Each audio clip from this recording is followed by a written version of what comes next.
வந்து ஏசி மாநகராட்சியிலேருந்து களுவாஞ்சிலேருந்து வரேன்.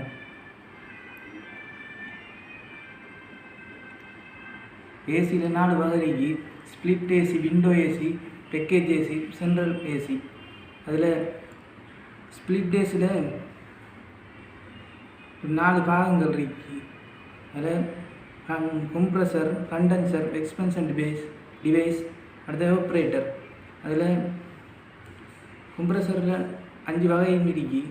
அதில் rotary compressor, centrifugal compressor, screw and scroll type compressor. இது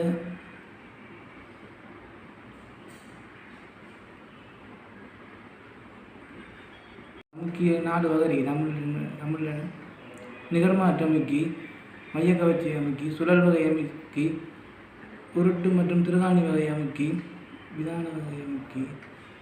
அதில் ஸ்பிளிட் டேஸில் அவுட் யூனிட்டில் கம்ப்ரஸரோட ஃபேன் அல்லது கெப்பாசிட்டர் நிற்கிறதுக்கு கொமன் ஸ்டார்டிங் ரன்னிங்கை கண்டுபிடிக்கணும். அது கண்டுபிடிக்கிறதுக்கு கொமனில் காண்றதுக்கு மல்டிமீட்டர் எடுத்து மல்டிமீட்டர் 2 முனையையும் இந்த கம்ப்ரஸரில் இருக்கிற 3 கம்பிலையும் வச்சு பார்க்கணும். பார்த்தா கூடியதுக்கு எதிரே இருக்கிறது கொமன் என்றும் குறைஞ்சதுக்கு எதிரே இருக்கிறது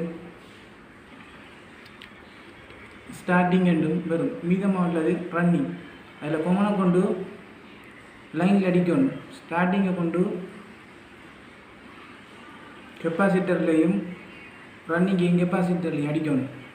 அதுலேருந்து ஸ்டார்டிங்கில் வந்து லைன் ஒன்று இது வயர் எடுத்து மல்டிமீட்டரில் இந்த 2 முனையும் எடுத்து கம்ப்ரஸர் அந்த கம்பியில் வச்சு பார்த்துப்பட்ட அதில் வாசிப்பு புள்ளியை காட்டும். அதில் கூடியதுக்கு எதிரே இருக்கிறது கொமன் என்றும் குறைஞ்சதுக்கு எதிரே இருக்கிறது ஸ்டார்டிங் என்றும் சொல்லுவாங்க. மிதமாக உள்ளது ரன்னிங். அதில் கொமனை கொண்டு லைனில் அடிக்கணும். ஸ்டார்டிங்கையும் ரன்னிங்கையும் கொண்டு கெப்பாசிட்டர் அடிக்கணும். அடுத்தது ரன்னிங்லேருந்து வயர் எடுத்து இந்த நியூட்டனில் அடிக்கணும்.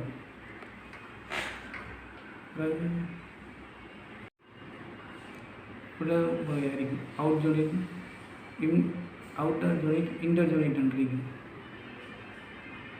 அவுட் யூனிட் இது கம்ப்ரஸர் ரீஜன், அடுத்தது ஃபேன் ரீஜன், அடுத்தது கண்டென்சர் ரீஜன். இன்டர் யூனிட்டுக்குள்ள இது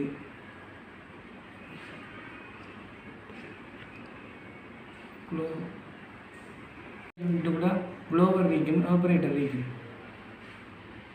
R1, R22, R32, R134A, அடுத்தது R600A அதெல்லாம் பயன்படுத்துவாங்க.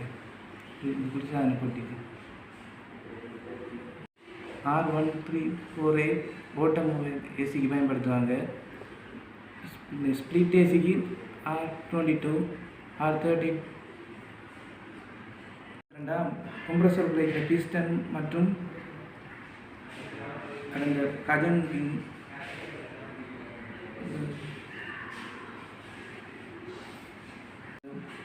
பிஸ்டன் கஜன் பின் அதில்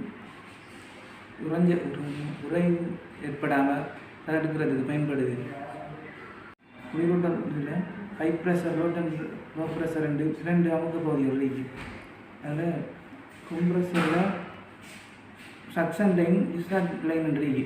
அதில் சக்ஷன் லைன்ன்றது ஆப்ரேட்டர்லேருந்து கம்ப்ரஸருக்கு சக்ஷன் லைனும், கம்ப்ரஸர்லேருந்து கண்டென்சருக்கு டிஸ்சார்ஜ் லைனும் வரும்.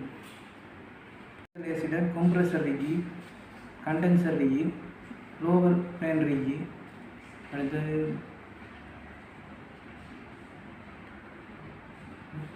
கூலிங் டவர் இருக்கு, அடுத்தது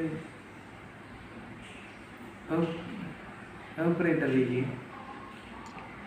சிக்னல் இருக்கு, அடுத்தது